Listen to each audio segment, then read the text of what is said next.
Hello. I thought we were getting a fire for real, at least a virtual fire, but I'm happy to be here. Hi, I'm Jennifer Sullivan. So I'm a journalist who covers the beauty industry and also the co-host of Fat Mascara podcast. And my guest is Jamie Richards. Hi, everyone. I'm the director of ESG for Amika and Eva NYC hair care brands.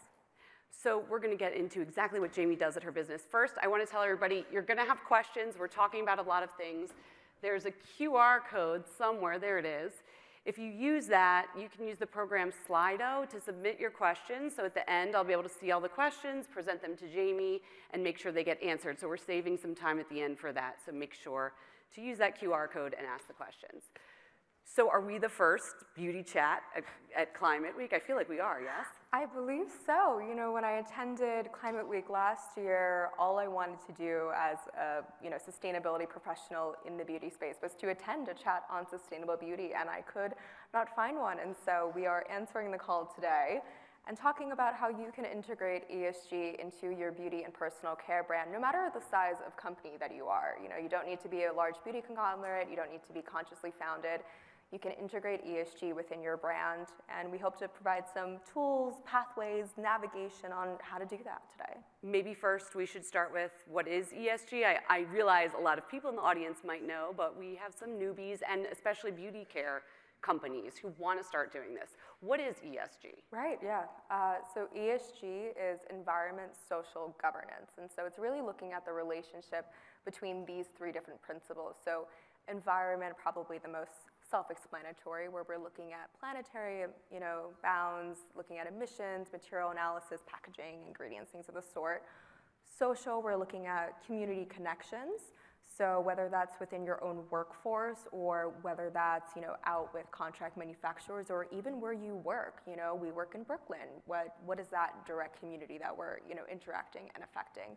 And then governance, and that's really all about mission statements and transparency with consumers. I feel like with ESG, we've heard about it in the fashion industry, we hear about it in the food industry. Why should beauty and personal care about incorporating these principles? Yeah. So, there's definitely a couple of reasons behind why someone should, or a beauty brand should care about ESG. And the first one that I think we'll all respond to is consumer response. We're seeing an increase in demand, especially from Gen Z consumers who want to see ESG or overall responsibility within a business. There's this growing, I don't want to say phenomena, but a new term called eco-anxiety that this generation is particularly feeling, where it's the anxiety associated with climate change, and they don't know what to do about it. It causes this existential dread, and so they are looking a lot of times to business. And what can business do to address that? And so if we have the applicability to address that within our business, we should definitely do that to alleviate some of this feeling for our consumer base. Another reason is resiliency. Incorporating ESG principles within your business definitely help eliminate or watch for a lot of risk. I look at different risks within our supply chain, things like, packaging that we're using, looking at ingredients that might have, a harmful environmental impact, calling out those different attributes, even looking at, what's a high transportation impact, or looking at our communication as well, just monitoring risk at a lot of levels that, of course, it's going to help with, the overall resiliency of our brand. And then the last one is just responsibility. We have made this a brand pillar in both of our hair care businesses, in Eva and Amika, where it's so integrated in everything that we do, whereas, I am creating and driving a lot of this, sustainability strategy, but really it's buy-in from the entire company, from the top level down. I work with product development, procurement, our research and development teams, marketing. Every team in the company is driving the same mission of incorporating this pillar into our business. It's funny you mentioned that Eva NYC and Amika, backstage someone was like, oh, they must be huge companies, so big, you have an ESG officer on staff, and you don't have to be a big company to do this, right? No, you don't actually. So I started with a company 4 years ago, and when I joined, we had a green team, and that was really it actually here. If we can, this is our roadmap. This is part of a lot of what we've done. There's a second slide because we couldn't fit it all in one. What was the green team? The green team when we first started was all about consumer behavior and also employee behavior. So what could you do around the office to make change? And that was a really great place to start because it got our employees thinking about, you know, these small changes of how they can integrate it within their own office behavior and then even take it, you know, with some of their own work as well. So it was a really great place to start. And yeah, when I joined the company, it had already existed. And then within 2 weeks, they were like, "You're the sustainability one. You go run it." And then I did. I ran with it. So we're going to talk about where to begin in a company, and we'll go through the roadmap. Before we do, what are like the KPIs that you use to sort of guide your strategy for ESG? Yeah, we went through a couple iterations on how to categorize this, and the model that we're using right now is actually part of, released by our private equity company, Bonks, and it's called the 5 Goods KPIs, and it's a really great way to organize your ESG strategy within beauty, personal care, and consumer packaged goods. And so it considers the consumer, so looking at ingredient and product safety. Mm-hmm. It considers the planet, so looking at that environmental piece of ESG, emissions, pollution, you know, different resource management. And then it looks at workers, so workers, you know, externally in our supply chain, but also, you know, our own health and safety within our operations.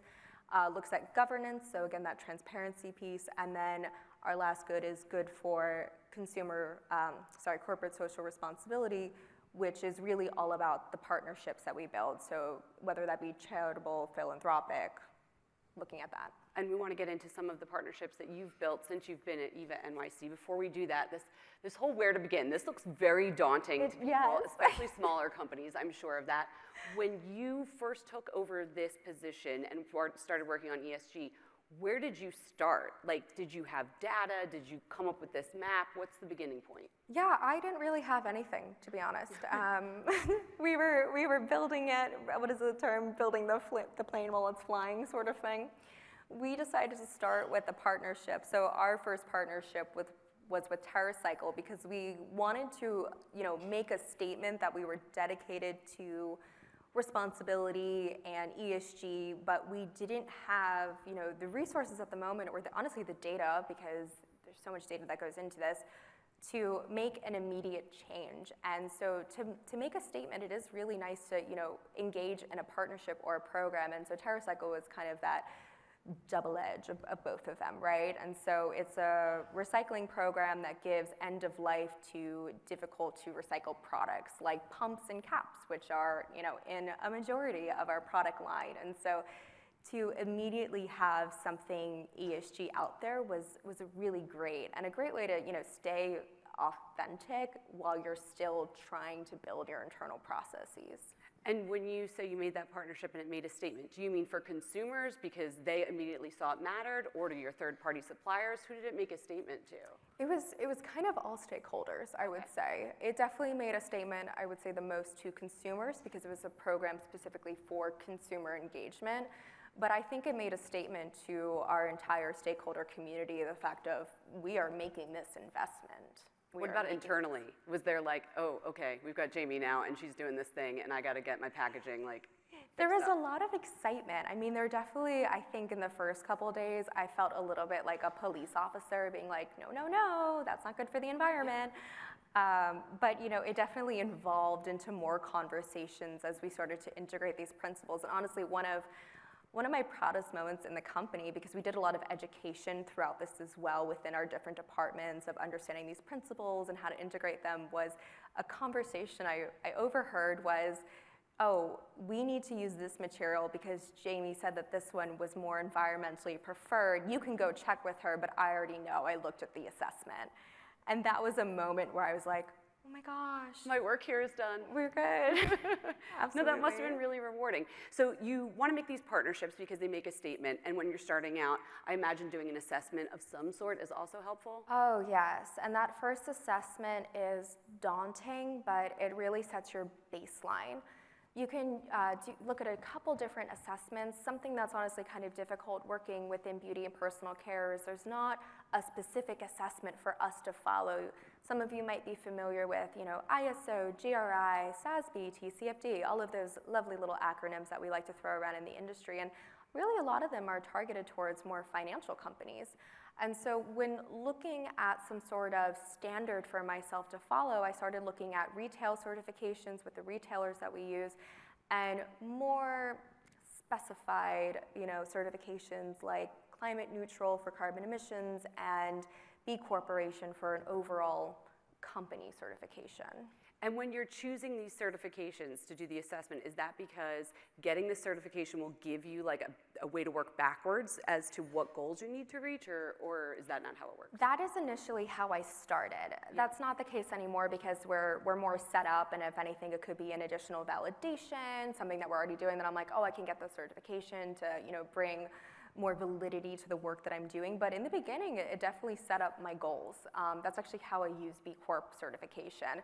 It's a certification that very much aligns with our 5 good KPIs. It looks at governance, workers, community, environment, and customers. And so really, you could see the alignment there. And I started with it because we didn't have an ESG data process. And I thought, okay, well, if I'm really doing this myself, building this out in the company, I need to follow some sort of standard. And I liked the idea of B Corp certification because at the end of the day, I could get a seal of approval, that we did this work and we follow these high standards of social and environmental responsibility. But the B Corp assessment is one, free to assess and access. So you don't need to pay even if you don't decide to go through that full certification. So it was a very easy investment. I said to the company at the time, I go, all you need is my time. I was like, it's just my time. You don't have to pay for anything right now. Do you think B Corp is happy that you're sharing this information? Probably. But they make it accessible to everyone, even if you don't plan on ever getting B Corp status, right? Yes. You use their guideposts as a way to travel through a roadmap of incorporating your principles. Yes. Exactly. And after I set that baseline, I saw gaps in the business, right? I saw where our risks lied. I saw that white space. And so the score clearly indicated to me, because P Corp gives you a score for every piece of documentation that you put in there, the score told me exactly where I needed to focus on focus on the business, right? Like we needed to build out more worker safety. We needed to focus a little bit more on emissions and get some certifications around that. And that's exactly what I did. It gave me that guidance to start building everything. The other thing that B Corp did for me was establish that process. I was able to then start working with departments and asking them questions, and the other departments within our company got familiarized with what an ESG data process looks like and what information I would be asking of them. Mm-hmm. And I was starting to be able to start that cadence of, starting up my own internal data processes of what information I needed to gather and manage in order to start building. Because what's not listed in here after the October 2020 TerraCycle is actually when I started this process. Mm-hmm. And this process of building, because it works as stepping stones, is really what led me to get everything else. If you look at the next slide, you can see that we actually, we did get B Corp certification. She got there. We got there. Yeah, we got there in March. And, part of that was just waiting in queue, but all of it just led up to this point. So if a company is like, we're never going to do B Corp, it's either not in our plan, but we still want to, incorporate ESG. You mentioned that you're speaking to different departments. I imagine one of the first you talk to is packaging, because this is the beauty industry's big, horrible problem. I'll just say it. Like there's so much packaging. Absolutely, and I actually originally started out on our procurement team, so this was kind of like forced upon me of we are starting here. So the first thing that we did was to conduct a packaging assessment, and the assessment that we use is called ecological life cycle analysis, and it's a fancy industry term to say we look at every attribute along our supply chain. So from material acquisition to what we say our gate, so when it leaves our hands and goes to the end consumer. And we do these assessments to compare, right? To compare products to another, to say, hey, this has a higher footprint than this, to decide what is the best material, environmentally, but also with cost included as well, mm-hmm. That our business can make. So is it incorporating PCR or post-consumer recycled plastic? Is it looking at a bioresin? Is it, looking at, recycled aluminum? Is it looking at, You know, maybe we have to go with a virgin piece because the color looks terrible. What's the impact of that? And having the data behind these decisions just helps you navigate the space a lot better. Well, you have a background in doing eco-LCA, life cycle analysis. Yes, I do. What if there's nobody at the company that knows how to do that? There are excellent softwares out there now that can help you in this. And so you don't need to necessarily be an expert in this because a lot of these new softwares, one of them is called Birdie, another one is Compass or Sustainable Minds. These are all really great softwares that are low cost that any company can access. And they'll give you a database, and really you're just putting in where your supply chain goes. So if you know where your contract manufacturer is, you know the ingredients that you're putting in it, you know the manufacturing process as like a little bonus as well, and you're able to give the attributes of the supply chain a number, and that could either be in carbon equivalents or carbon emissions, or that could also be in a more technical way, which if you're starting out, don't look at this, but this is for like the next level. You can look at what's known as like the life cycle attributes, and that could be resource management, water use, pollution, carcinogens, every kind of yucky ESG that we're managing along the way. Okay, so you did this with your software and with your own expertise. Are they called I'm calling them hotspots in my mind, like these areas where you look at the life cycle of the product and you're like, whoa, what's going on there? Did you notice any in your businesses? Yeah, and one of them was through doing these eco-LCAs, but another one was through a carbon measurement. And so we went through and we conducted our carbon measurement from scope 1 to 3. And for those of you who are not familiar, scope 1 is what you own, scope 2 is what I like to call your utility bills, and then scope 3 is the kitchen sink. It's literally everything else. And it's where a majority of emissions lie within consumer packaged goods and beauty personal care. Mm-hmm. And although scope 3 is honestly the most difficult to calculate, I would argue it is the most important because that is where your hotspot or high emission impact area is going to lie. One area that really surprised me was inbound transportation. I saw the impact of it. It was a lot higher than I originally expected. And so I said, okay, this is where we need to focus our efforts. What can we do? And then honestly, it was very easy for me because our VP of supply chain and logistics wanted to move to intermodal or rail anyways, which actually cut our emissions by 30% and saved us money as well. So it was cheaper to have less carbon emissions. Yes, it was. Which seems counterintuitive to a lot of people. And you said inbound transportation. You're talking about raw supplies coming into your contract manufacturers is yes. what you use, right? Yes. Let's talk about contract manufacturers, right? Yes. I feel like in the beauty industry, a lot of the places where change needs to happen aren't internal. They're with these third-party suppliers, contract manufacturers. What did you do to sort of get them on board and frankly just get the information from them that you needed? Yeah, I'll admit this was one of my more lengthy processes to make, and part of it was actually determining what information I particularly wanted from the contract manufacturer. And so I looked at a lot of different resources. I looked at those standards and I thought, what could apply to the beauty industry? So I looked at B Corp, I looked at GRI, I looked at ISO, I looked at UN Sustainable Development Goals, I looked at those 5 good KPIs that we were measuring ourselves against, and I created an ESG profile because at the time it was me and my sustainability specialist kind of knocking on the contractor manufacturer's door and being like, what are you doing? What do you have? Can you fill out this profile for us? And that was the first step. So the profile is like a questionnaire, basically. It's a questionnaire, yes. And it's just meeting with them to understand, how aligned we are within our ESG strategy. Are they even thinking about it? Even the communication that we got from these contract manufacturers was key of how much, they valued it and valued the business as well. And when we first started doing this, we didn't really have a lot of power within our supply chain to make these changes. But as we grow and we have more of a say within those businesses, we can now choose contract manufacturers that align more with our ESG profiling. Did this get them nervous? Like, I'm wondering if you have a large vendor you work with and all of a sudden you're asking for this information. Have they been having other beauty brands also ask them? Is this new to them? I'm asking, like, is it a bottom-up or a top-down thing where the change happens?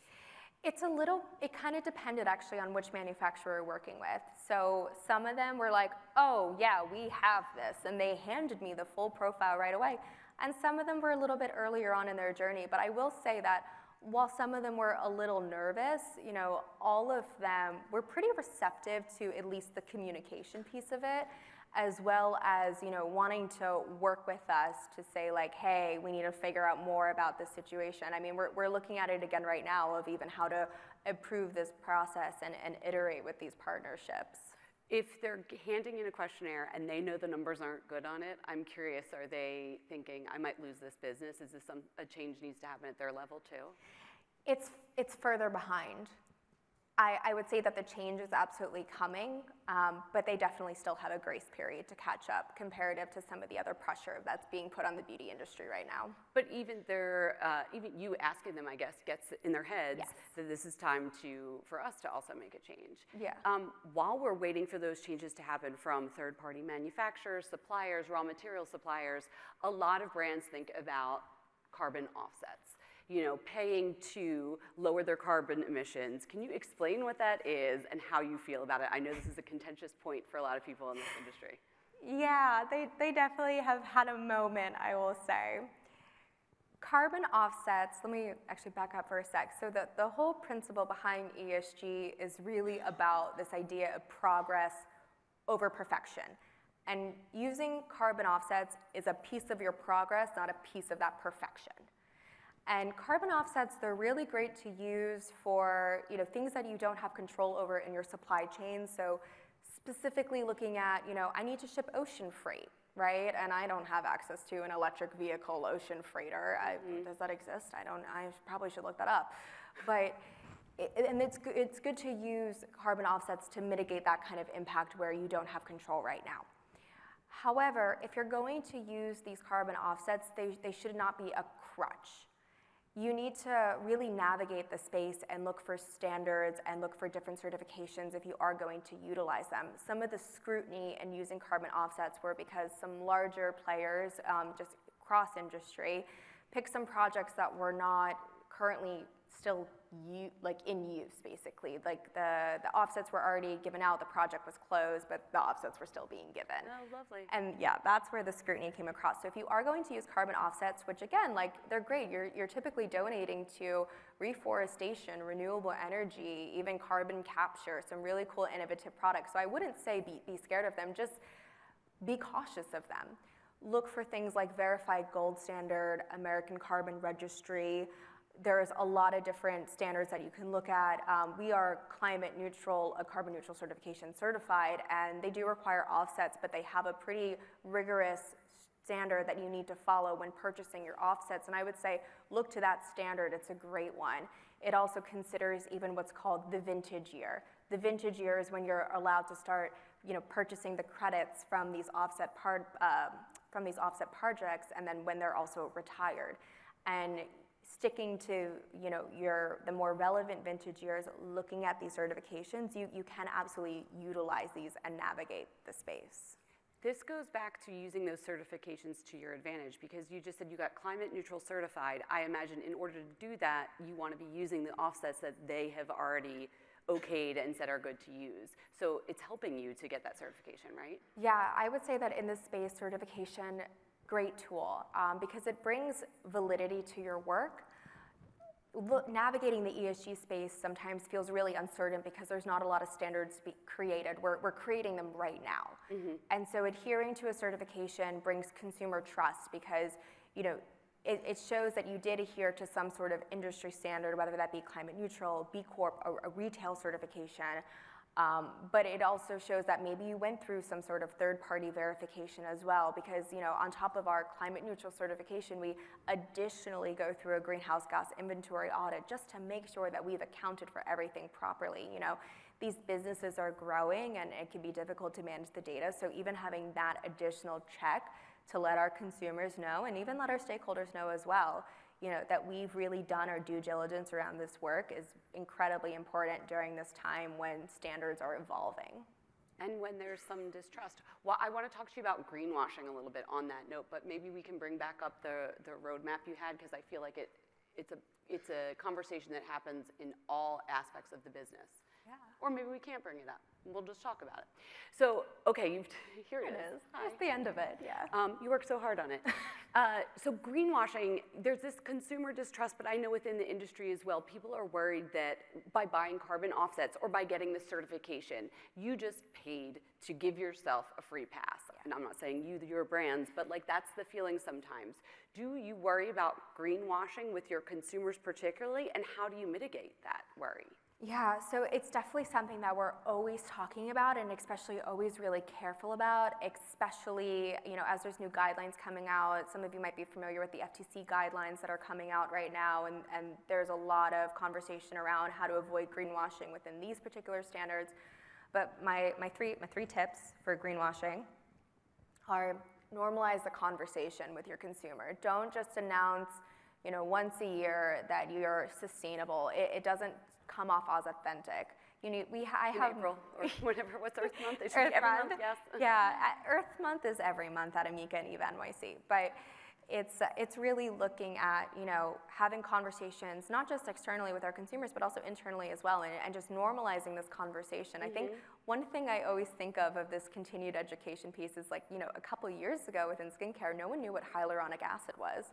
It was right. introduced and everyone's like, how's an acid hydrating, right? But now everyone knows what it is. And so this is kind of the same thought process that we're trying to bring to ESG, is this continued consumer education. And so the content and the marketing that we release for around ESG is sometimes not even about our products. It's just about behavior you can engage in regard to sustainability. And so normalizing that and showing that we're more of a holistic brand, not just a one-off one, is really important. The other piece that I would say, substantiation. Mm-hmm. Substantiate your claims, whether that's with a supplier, whether that's with your own internal work, but make sure that you can prove what you're claiming and be specific.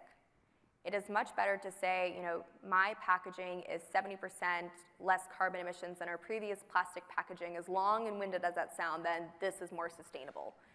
That's going to help you avoid greenwashing when you can actually pinpoint your specific claim and substantiate or show the work behind it.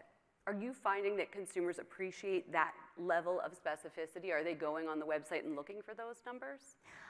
I would say it's definitely growing, specifically within the consumer markets, but that goes back to that first part of education. We want to show them that you should be looking for this. Teach them to ask this question. Exactly. And then when they do, you have the data to back it up. Exactly, yeah. Exactly. Okay, while we're talking about greenwashing, another thing that has come up in the beauty industry specifically is, as we're working towards perfection, I know that progress is good, a lot of the retailers stepped in to offer their own types of certifications, like talking about clean beauty, which also brings in the sustainable conversation as well, green beauty. What's your feeling about retail certifications and the status of those today? Like, are they beneficial? What's changing? What do you think? They were definitely beneficial to our brands. I mean, Eva NYC was Ulta's Conscious Beauty Brand of the Year, and so it's given us a lot of recognition and space that maybe we would not have had without our environmental attributes. Same with Amika. Amika is Clean Plus Planet Positive at Sephora, and then Eva additionally holds retail certifications with Sally Clean and Target Zero, and Target Zero. You just seems like every retailer has a certification now, it seems like. A lot of retailers have certifications, and what I would say is that these certifications, they're evolving. They've been beneficial in the sense that, they've given us a lot of space within our retailers. They bring in consumer trust. That there is trust there. There is trust, actually. I think that's some of actually the areas that we've had the greatest wins around our sustainability messaging, because the retailers said that we are sustainable. What I will say about these certifications, though, is that, as you mentioned before, like they're evolving, right? And so they came out a couple years ago, and now a change needs to be made, right? And so there's new iterations of these standards that we think will be coming out. And I would say, like, give grace to the space, because ESG people are learning more every single day. And something that I launched 2 years ago is really sometimes not relevant today. And that's just because I've learned more, I've gathered more data around the way, I built the stepping stones within my roadmap, and I say, I don't really need this anymore, or actually this is more accurate, this is what we should be looking at. And retailers are on that same exact journey. So is it a conversation when they're giving the retail, then when you named it Sephora, I felt like it had a bunch of addendum on the end of it because probably it has evolved over time. Are they taking your feedback when you come back to them? And I know you asked us about X ingredient or X type of packaging, but this is actually more important. Yeah, they have, and like we've been heard, right? So we, you know, as leaders within this space now, within these retailers, we have the opportunity to become more part of these conversations and collaborate on the next iteration of standards. Right, and so as we're talking about these certifications, you've mentioned a whole bunch of them that Amika and Eva NYC now have, TerraCycle, B Corp, all of the retail certifications. Did we miss any that are also important? Goodness, I don't think so. I think we got them all. Yeah. When I think a brand hears that, they're also thinking, how much is it going to cost? So for the brands that are out there, they're just getting into putting ESG principles into practice. What are some of the, maybe we could even like rank them from some of the lower lift or less expensive things that a brand can do to the bigger things like a full-time ESG officer. Maybe you're not even the most expensive thing. I don't know. You tell me. I mean, maybe, no. But our lowest lift are those kind of like low-hanging fruits. Green team, do some office initiatives around your actual internal office. Get people to start thinking about this, thinking about green behavior. You know, it's not that bad to print out a sign of what you should explicitly be recycling in your office, getting compost bins even. We have compost bins in our office. And just talking about a little bit of behavior change that you can do. Another low lift are those retail certifications. Some of them do have a little bit of an entry fee, but like really not a heavy lift. You can also take a look at those packaging assessments.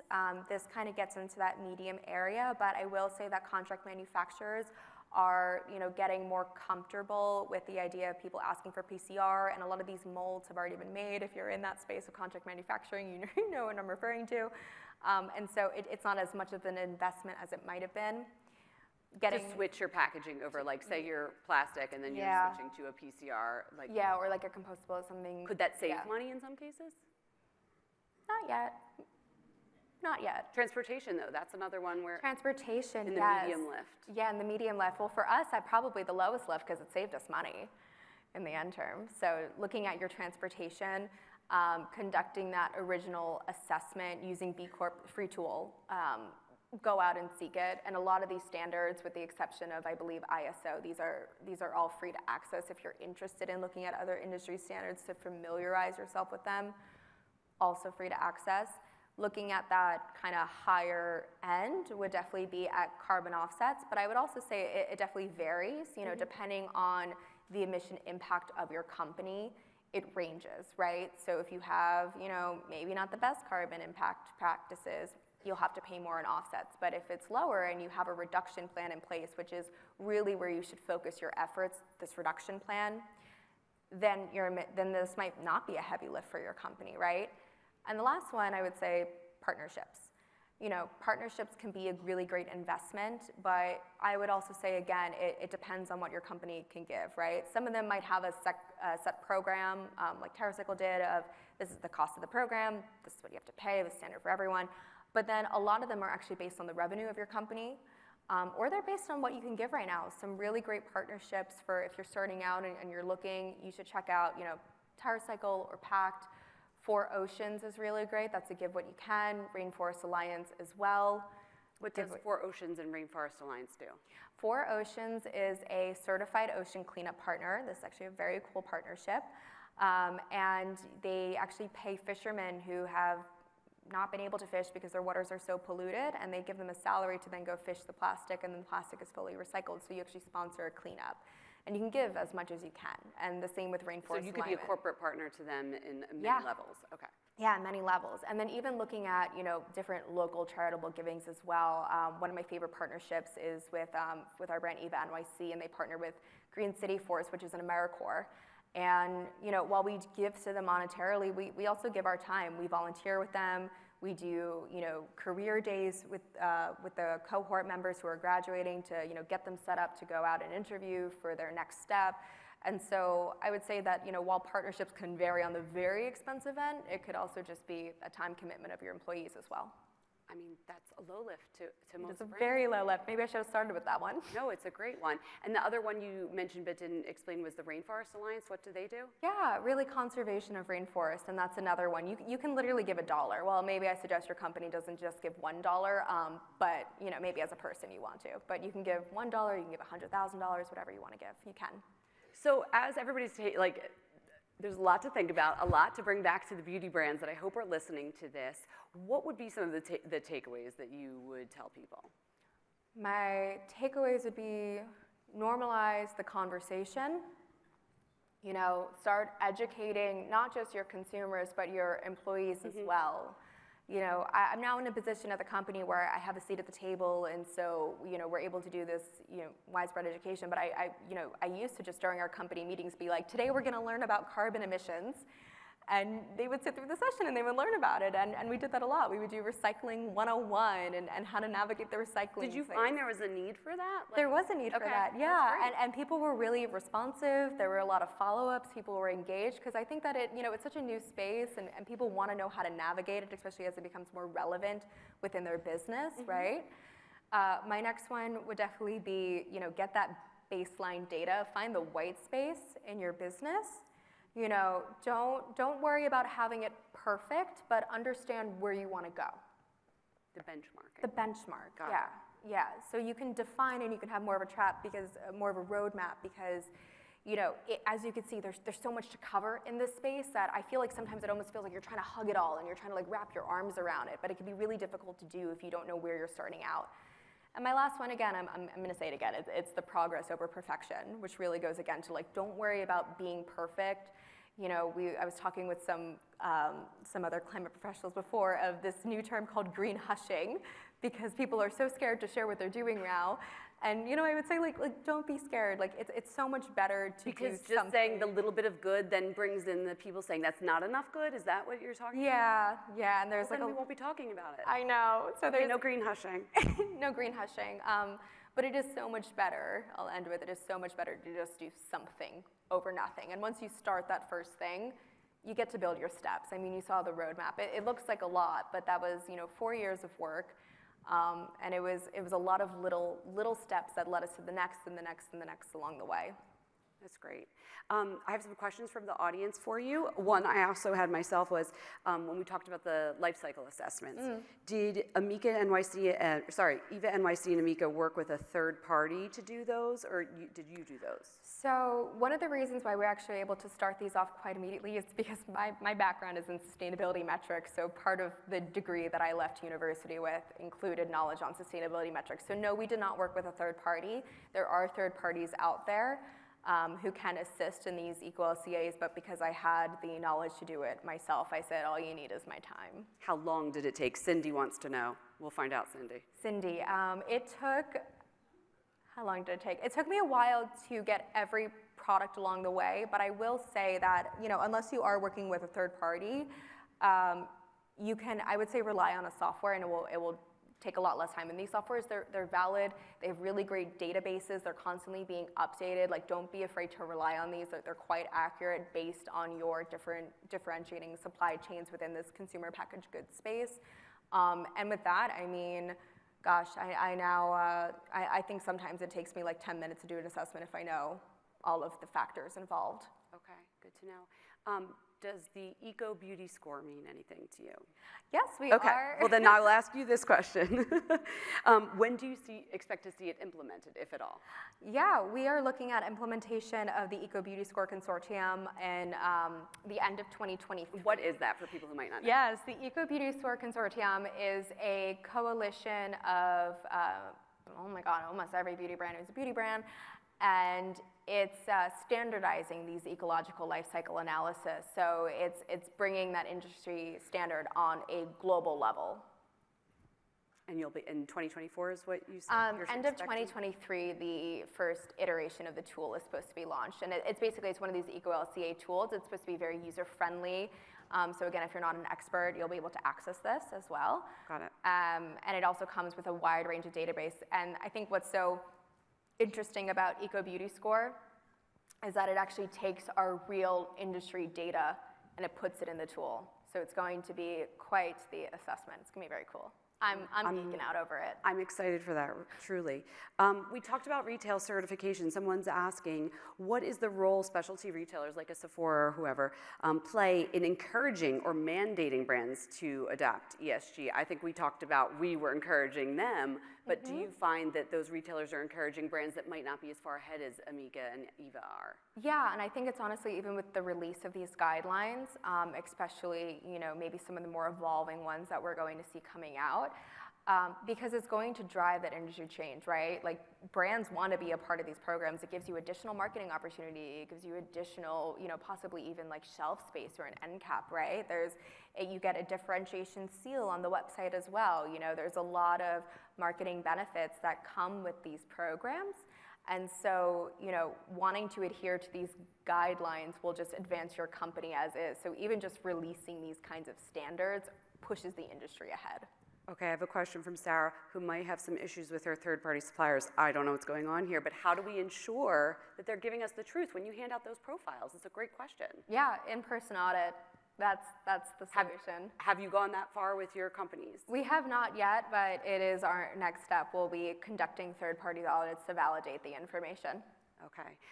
Some advice, Emily's asking for a buy-in from top management. Clearly someone on staff means that, like, okay, the company's on board, but if that's not the case, how do you help get all parties involved and feel like they're part of the ESG journey? What I would say right now is point to rules and regulations at the moment. If you're not getting top buy-in from management, there's a lot of rules and regulations coming out within the EU and the United States as well. You can look to the EU Non-Financial Reporting Directive or the CRSD. And then in the US, you can look at the SEC, and specifically the one in California. It's looking at requirements of scope emissions. It's looking at requirements of just what they're calling, not defined yet, overall environmental public matters. But the point that I'm making is, in order to actually continue to sell your products, you're going to have to start integrating some sort of ESG principles.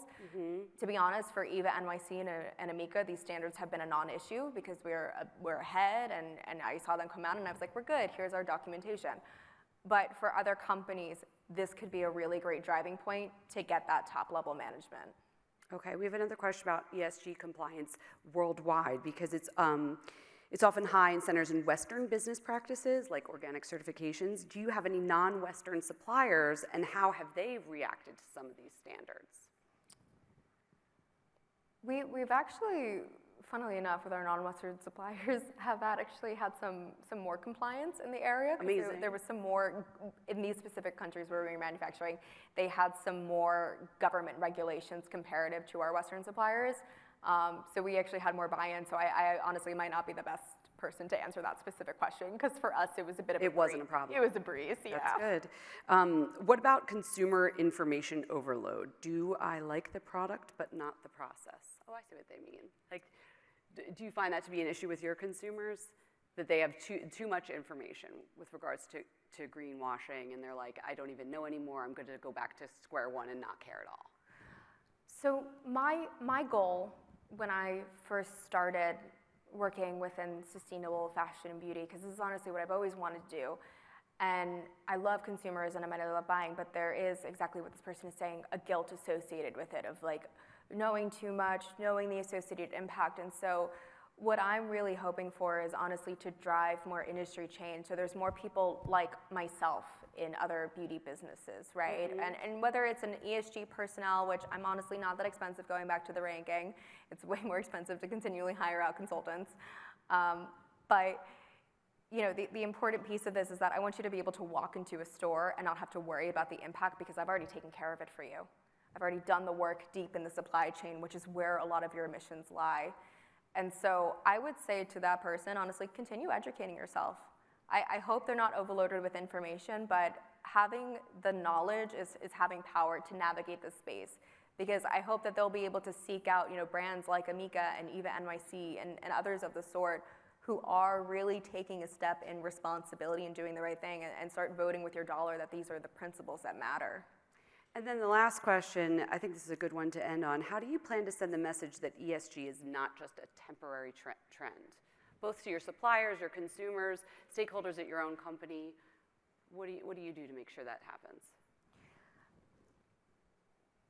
I would say, how do I continually ensure? I mean, I hope I ensured, right? I'm sure. Yeah, part it's of it. consistent communication.